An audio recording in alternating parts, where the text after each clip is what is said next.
Hello, I'm Marci. Welcome to MoneyMarci. Please subscribe using the red button in the bottom right of the video. If you have questions or suggestions for topics you would like to see, please use the comments section. Today I will be discussing Budgeting Part 2.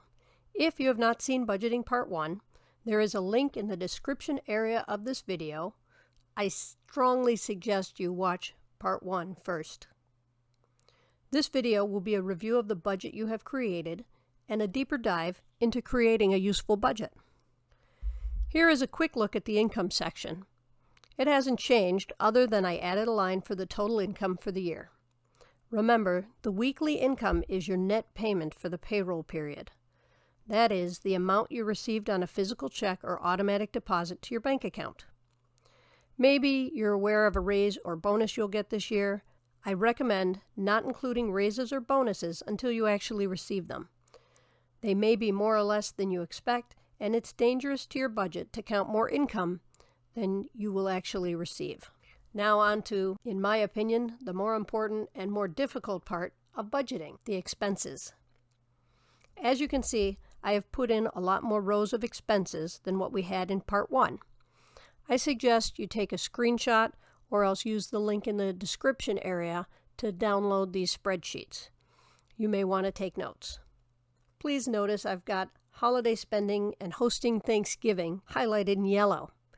Did you remember to include items like that in your budget? I tried to include different types of expenses so that it best helped to remind you of the types of odds and ends you spend money on. Are any friends or family getting married this year? Those are expenses you might not think to include in your budget, but can throw you off if you're not careful. Near the bottom, I have miscellaneous in red. It makes sense to have a row for items that can't easily be categorized, but it's risky as well.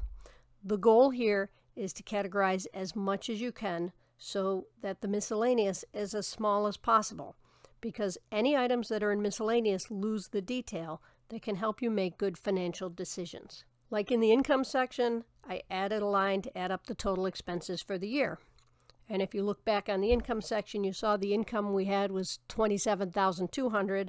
The expenses are $27,130. As you can guess, the next video is going to go more in depth about how to deal with what numbers you come up with from doing the income and the expense spreadsheets. Important things to consider when you're making your budget. Include as much information in your expenses as you can. Where are you listing things like clothing, haircuts, makeup? What about holiday spending? Whatever holidays you celebrate in a way that costs money outside your regular expenses should be included in your budget as an annual item. Special events for family and friends. Are there any weddings, anniversaries, special birthdays? Do you have a birthday club that gets together? Is that somewhere in your budget? And where are you listing your coffee stops? Daily, weekly indulgences of whatever type it is, whether it's coffee, ice cream, comic books, a publication that you pick up at the supermarket. Make sure you're covering as much as you can. What about dry cleaning? Do you have a pet? If so, should they have a separate line item, or should the food be included in grocery or household bills? Where would you include vet bills and other pet items? This is your budget, so you have to figure out what's going to work for you. There isn't a right or wrong answer as long as you have as much information as you can. And don't overuse miscellaneous. For a budget to be a useful tool for managing your finances, you have to pay attention to those small amounts. And when you use miscellaneous, you don't pay as much attention to them. We have a tendency to think before you spend $100, but not necessarily before you spend $5. If you spend an extra $5 every day, that equals $1,825 spent per year. Can you see how that might mess up your budget? There will be a part 3 of budgeting, but I think you can see where this is going. The hard work is in preparing the income and the expense sheets and listing everything out. You may find it beneficial to watch parts 1 and 2 a few times while going through your income expense items and creating that schedule. Try to include as much information as you can. Remember, no one else is looking at it.